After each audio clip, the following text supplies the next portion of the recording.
Uncle Horror Maker, why am I so unlucky? What happened, honey? You understand, for some reason, different adventures happen to me again. Again I run into troubles.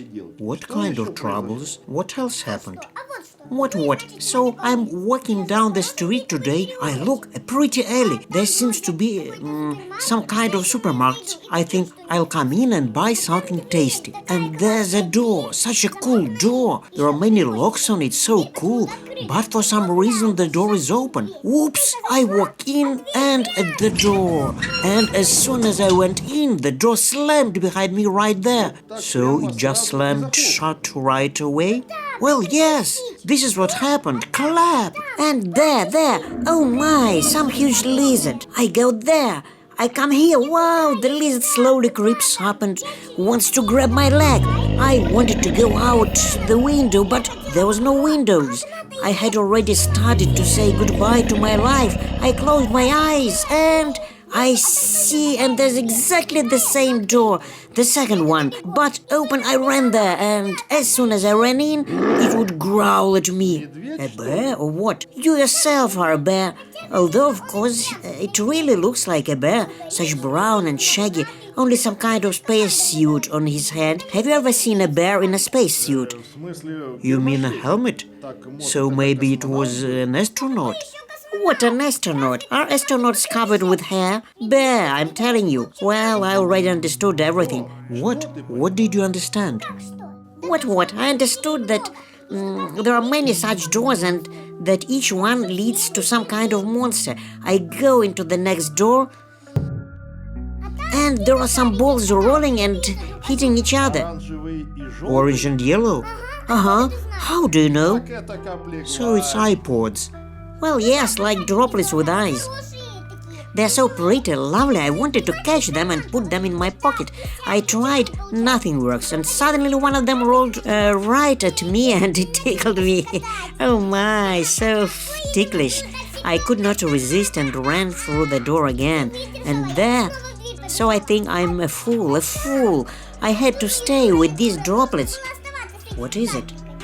Yes, there was this one. Well, this one looks like a plucked chicken, only very creepy, and it would grab me with his chicken paws, so strong, and drags me to his mouth. Well, I think that's over.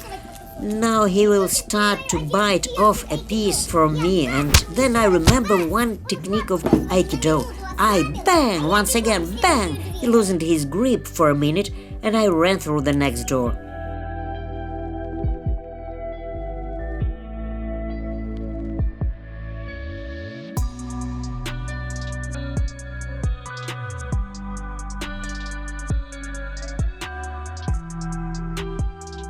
And there is a man in either a brown coat or raincoat, stands with his back to me, and in the cell, that is in his office or whatever it was, I don't know. Well, what kind of room it is, it's so hot, and he's in a coat.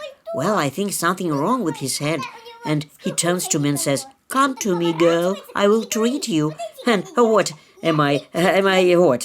His face? Well, some kind of complete horror, and so that I was treated with him, I began to rush around the room, but I don't see the door. He did something with my eyes, but my intuition, I rushed in the right direction because I heard a purr.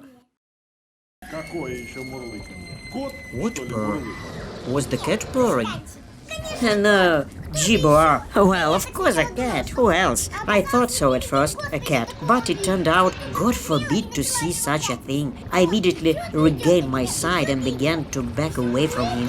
And he walks and walks at me, walks and continues humming like that, like "Caress me, girl." And he has claws. I'm backing and I'm still not going to finish it. In the end, I'm still pushing back to the door and to another room.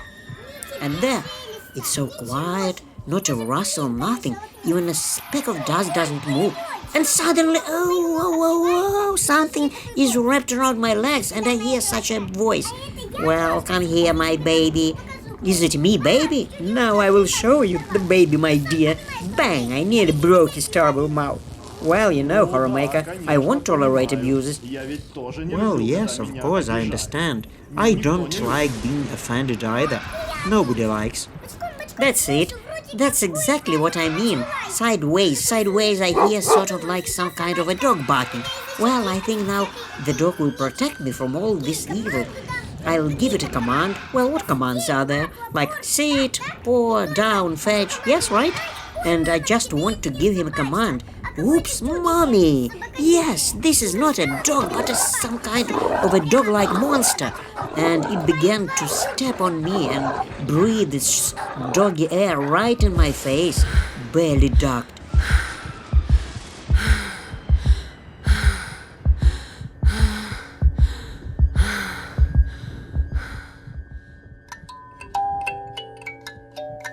And oops, music. Either there is some kind of singing or a hurdy-gurdy is playing, and from time to time it seems like a sound of a bell. Well, a bell, but you know, horror maker, that as a child a bear stepped on my ear, so I can't explain exactly what sounds are. Well, I quickly realized some monkey sits and makes them and mumbles something and it hits the bell. It began to creep into my mind very much. I couldn't stand it, and I was just about to rush into another room as the monkey says, "Close your eyes, girl. Close your eyes, and in no case open them." I'm a little stunned. Would you be stunned, horror maker, if the monkey spoke to you? No, dear, I would not be stunned. I have seen a lot of things, especially in different layers. Well, yes, I understand. If I had lived for 500 years like you, I would not have been stunned either. So okay, I think I won't open my eyes, as the monkey advises. I just feel that someone is touching me like a concrete wall. Here's another! This was just not enough for me. Well done for not opening your eyes, otherwise you would be done with. It was SCP-173, the sculpture. So I thought that something was wrong. You shouldn't open your eyes, so with my eyes closed and past, go, and I feel like I'm already at home. Well, that is in our workshop. Oh, well, that's it. Here you are, you horror maker. Welcome back, my dear. This was your second test. It was called SCP test by the Foundation, and you passed it with dignity. You can safely rest now, but do not forget that fate may have another trials in store for you. Do you understand me? Well, yes, horror maker, of course I understood. Because I have brains on my shoulders, not a piece of bone. That's nice. Well, let's say goodbye to our audience. See you soon, our dear viewers. Horror Maker was with you. And me, Six, and I too was with you.